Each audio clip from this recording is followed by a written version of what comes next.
बिस्मिल्लाहिर्रहमानिर्रहीम। अस्सलाम वालेकुम नाजरीन और सामईन। शैतान कौन था? शैतान की तख्लीक कैसे हुई? जब अल्लाह तबारक व तआला ने इस कायनात को तख्लीक फरमाया तो अल्लाह तबारक व तआला ने इंसानों को पैदा करने से पहले कौन कौन सी मखलूक़ात को पैदा फरमाया।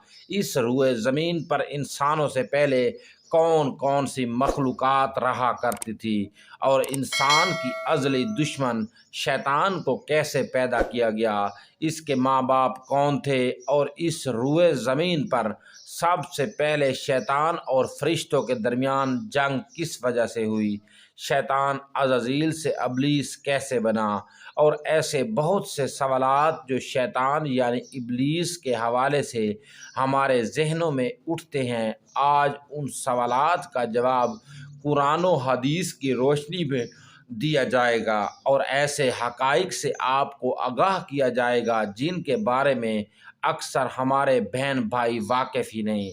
अल्लाह तबारक व तआला कुरान पाक में इरशाद फरमाता है, ए ईमान वालो, इस्लाम में पूरे दाखिल हो जाओ और शैतान के रास्ते पर ना चलो, बेशक वो तुम्हारा खुला दुश्मन है।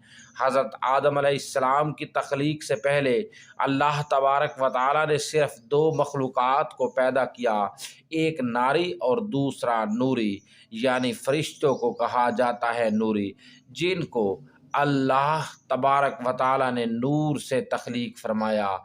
इस नूरी मखलूक की नस्ल नहीं बढ़ती क्योंकि अल्लाह तबारक व तआला ने इस नूरी मखलूक के जोड़े नहीं पैदा किए, जिस वजह से फरिश्तों की औलाद पैदा नहीं होती। और दूसरी नारी मखलूक जिनको आग से पैदा किया गया वो जिन्नात है, जिनके बारे में रवायत में आता है कि जिन्नात में सबसे पहले समऊन जिन को पैदा किया गया। अल्लाह तबारक व तआला ने समऊन जिन को पैदा करके ज़मीन पर भेजा और उसके लिए एक जिन लड़की को भी पैदा फरमा दिया।